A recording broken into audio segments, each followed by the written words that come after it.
हर सबै बिहिङ बोथारमानि कक सिलचामुं सिलचा जाखा बिशालगढ़नि ब्रै पुलिस रमजाखा बसाई पिएसआर जवान सपन दास क्राकसालनि हर 10:30 जराव अ पातिमुं पाटिका बिशालगढ़ गजारिया आमचाय नुखुंनि केसेकेरानो कितिङिनो बसाई सपन दास ताबुक त्रिपुरा स्टेट राइफल्स सेबो खलाय तंनाय क्राकसालनि हर नुखुङो वालायमानिनो कितिङि बिहिगनो केरोसिन रुई सगै रमानि कक्तमा हर खामजाक बिहिगनो बिशालगढ़नि बखाकस्ते सागनाय नगो तुबुखेनो बारजा मानजाक सागनायनि रक दाति दाति खाय जिबि सागनाय नगो सेवि रहर खा हकेनो जिबि सागनाय नगो tlangmani jorawono थैका हनै साख्राय रेखा सागनायनि रक अ पातिमुं बाय बिशालगढ़ बोरै थानानि पुलिस बिहिगनो हर सगु हनै न्याय कक सिलचावै बसाई टीएसआर जवान रमखा ताई बिनि मुंगै मामला नासाजाका 19-24 भारतनि न्याय संहति 85-118 आबाहाय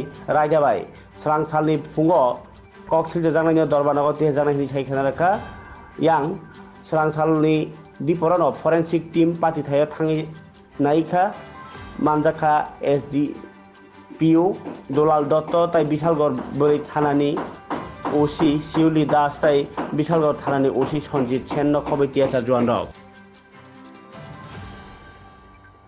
গতকালকে রাত্রে অনুমান 10:30টার দিকে স্বপন দাস টিএসআর চাকরি করে 12 নং ব্যাটালিয়নে এর সির গায়ে আগুন লাগাইছে। আগুন লাগার পরে এলাকার মানুষজন আছে আর মহিলার বাপের বাড়ির লোকজন এসেছে, এসে বিশালগড় হাসপাতালে নিয়েছে। সেখান থেকে রেফার করেছে জিবিতে। আজকে সকালবেলা মারা গেছে আর কি। কি কারণে কোনো জানতে পেরেছেন কি কারণে আগুন লাগিয়েছে? এখনো কি সমস্যা পরিষ্কার হয়নি, আমরা তদন্ত শুরু করেছি। পারিবারিক কোনো সমস্যা ছিল, সেই জন্য আগুন লাগিয়েছে। এখনো পর্যন্ত কতজন গ্রেফতার হয়েছে? একজনের বিরুদ্ধে এফআইআর করা হয়েছে, একজনকে অ্যারেস্ট করা হয়েছে, স্বপন দাস। স্যার, মহিলা কি স্বীকারোক্তি দিয়েছিল যে ওনার স্বামী গায়ে আগুন লাগিয়েছে? হ্যাঁ হ্যাঁ, স্টেটমেন্ট দিয়েছে হাসপাতালে। স্যার এই জায়গাটার নাম কি? গজারিয়া।